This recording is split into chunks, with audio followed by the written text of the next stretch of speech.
Gazans displaced by war now face a new threat: winter.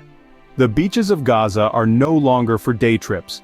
Tens of thousands of people now have to live on the coastline, forced to leave their homes during the war.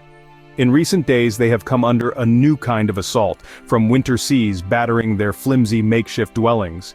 Nearly all of Gaza's 2.3 million population is now displaced, and 9 in 10 of those living in shelters are in tents, the UN says. With temperatures plummeting, many people have been falling sick. There have been floods of rainwater and sewage. While the situation is worst in the north, UN officials are warning of dire shortages of medicines, food, shelter and fuel across Gaza, describing the situation as catastrophic. The overall picture, says Antoine Renard, local head of the UN's World Food Program, is of Palestinians facing a daily struggle for survival. The levels of hunger, devastation and destruction we are seeing now in Gaza is worse than ever before.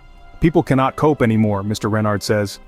There is barely any food coming in while markets are empty. Amid the destruction in Gaza, there is still no end in sight to the war. Just the expectation of more suffering as cold weather sets in.